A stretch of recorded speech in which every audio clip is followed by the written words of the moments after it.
back to basics. And I guess the next basis or basic thing of the Christian faith is that Jesus is the only way to God. John 14:6, Jesus says, I am the way and the truth and the life. No one comes to the Father except through me. It's an exclusivist claim, but it has to be.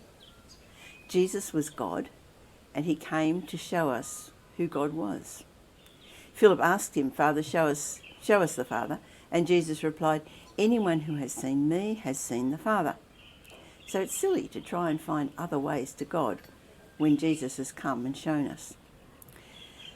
We look at other major religions who would have us believe that they can lead us to God, and we see that they're all based on human efforts.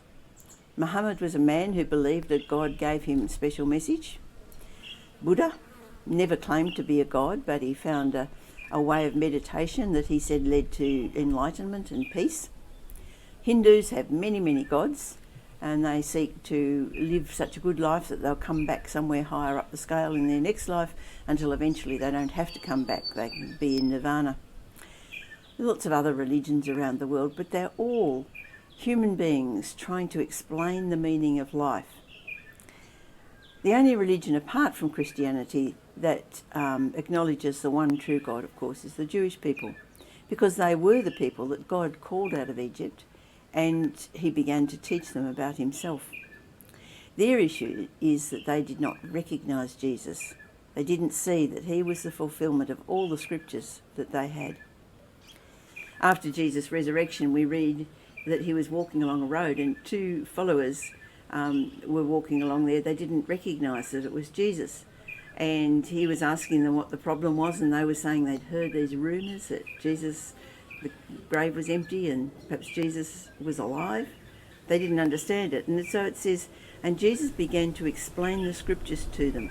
Beginning with Moses and all the prophets, he explained to them what was said in all the scriptures concerning himself. That's Luke 24:27.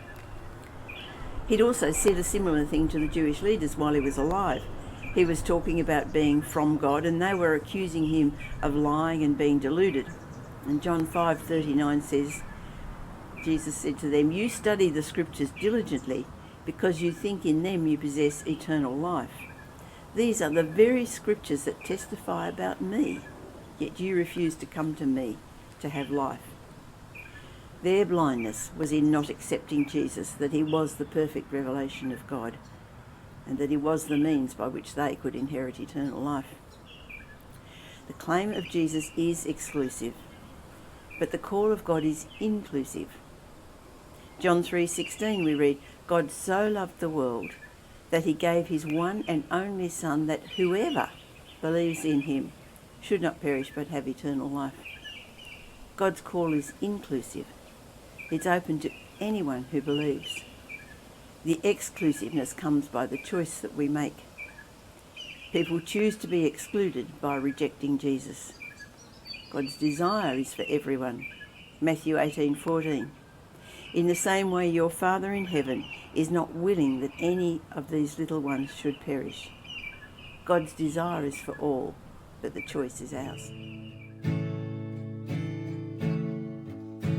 Who, O Lord, could save themselves? Their own soul could heal. Our shame was deeper than the sea. Your grace is deeper still. And you alone can rescue. You alone can save. You alone can lift us from the grave. You came down to find us, let us out of death. To you alone belongs the highest praise. You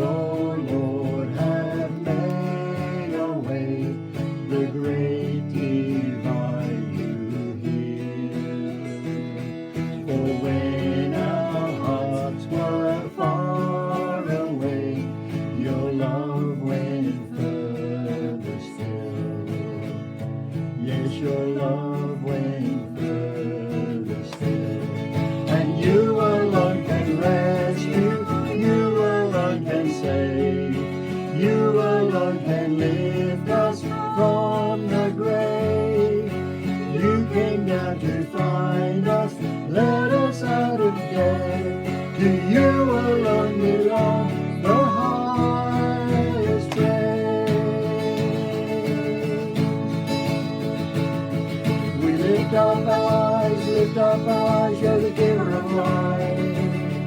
We lift up our eyes, you're the giver of life.